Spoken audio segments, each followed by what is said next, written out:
Marvellous. That familiarity thing... That familiarity thing can go, I think, sometimes a bit far, because there was a stagehand on the set, the lady who was notorious for this women's lib, throw away the bra. And he actually said to her, yes, yeah, you look 10 years younger. Yeah, with the breasts hanging, it's taking all the lines out of your face. and it's all you, really. I think there are occasions when... Yes, there are occasions when it can go too far, Kenneth, aren't there? Please. Yes? Hello, Kenneth. Hello, Henry. It is Henry, my darling. It is, hello. Kenneth, of all the phases and all the styles of humour you've been involved in over the years in films and radio and television and the stage, what's your favourite? My favourite what? Style of humour. Your favourite style of humour. I see. Well, I think I would go for any kind, really, as long as it is humour. And humour, I think it was Wilde who said there are only three categories. One is relationships, one is situation, and the other is linguistic. I mean, pun, play on words or whatever. And there always is a joke to illustrate exactly that. And if they're good of their kind, I enjoy them. I enjoy them all if they're good of their kind. I think that's the essential factor. They have to be good of their kind. It's like Wilde, you know, thing about humour. There's nothing in bad taste as long as it's funny. And what I enjoy about situation comedy I enjoy is the one about the sailor coming home and seeing this place transformed with a carpet, magnificent carpet everywhere, and he went upstairs with carpet all relaid out there as well, and this great four-poster on which his wife was lying in a very tantalising negligee. And he'd come home, the sailor, unexpectedly, and he was staggered by all this opulence. And by the open window was a man in boxer shorts and a bowler doing press-ups. And he said, who's paid for all this carpet? And he said, and who's bought this four-poster bed you're laying on? He said, and who's brought you the negligee? He said, and who's been sending me £5 a week to Chatham? Said him. He said, well, close the window, you'll get pneumonia. I was telling Stanley that, and he said, I would never use that tagline. I'd say, close the window, catch his death. Because I wouldn't use pneumonia. I think it's a terrible thing to say. Bad, sounds like sickness. No, you wouldn't use it at all. And when it comes to relationships, the relationship one accepts always, when it's confounded, that to me is very funny. There's a relationship one I adore about the doctor saying to the couple who ask him why they can't have children. He says, well, I've really investigated your condition in depth, taken urine samples and blood samples. It's obvious why you're not having children. You, madam, have an excess of sugar, and you, sir, have an excess of albumin. You can't have children, but you can make lovely meringues. It's just the reversal. It's the reversal of identities, because you accept the fact initially that he's supposed to be authoritative, and it turns out not to be authoritative at all. It's just rubbish. But you know, it's like that Edward de Bono thing about the child and the father in the car, and there's an accident, and the father is taken away, and the child is rushed to the hospital, and his father is taken away from the boy, and then he gets to the hospital.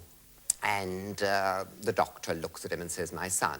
And you ask the people you're telling the story to, what is the relationship?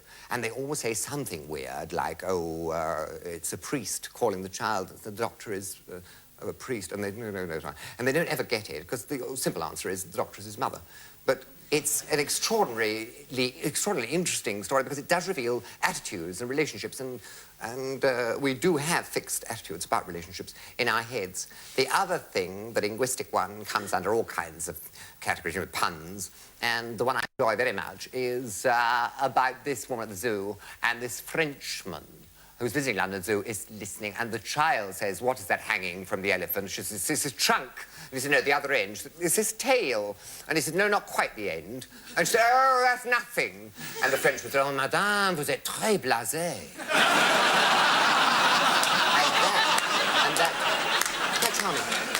Because that is interesting, because it's a French tag, which, interestingly enough, brings me to something I've wanted to do for a long time. There's a song which I found, which is written in... I mean, apparently, you know, it's all words that are in English, whether it's a liaison, commissionaire, they're all words that are English, but it's put together as a real French song. And the whole thing came to fruition for me when Gordon Jackson, great, I always say great, one of the great musicologists, suggested this charming musical setting. He played it for me. And said this musical setting for the song. And it's introduced à la Aznavour, which my next song is Une chanson d'amour, a song of love. He loves her, and she loves him. But they cannot be married because they are too closely related. They are husband and wife. It's called crêpe Suzette, which is in English is a flaming hot dish. And so is Suzette.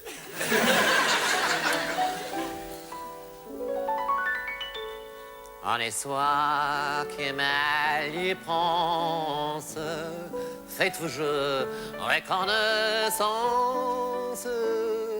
Hammer Smith, palais des danses, badinage, ma crêpe Suzette, du blond tendre restaurante, Jacques Cousteau, Yves Saint-Laurent. Où est la plume dématante? C'est la vie, ma crêpe Suzette. Crossage, massage, frère Jacques. Salon, par avion, Pétula-Clark.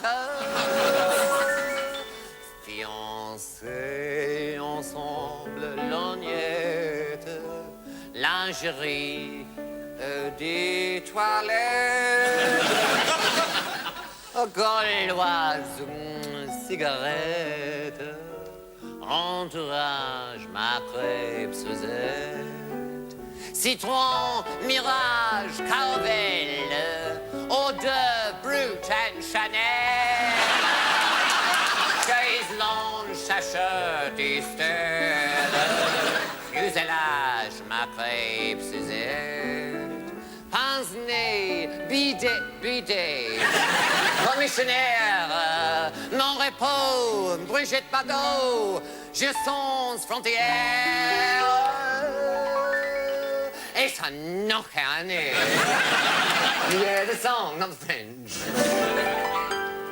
Faut pas compris, espionnage, gruyère, camembert, fromage, mayonnaise, all-night garage, R.I.P, ma crêpe Suzette.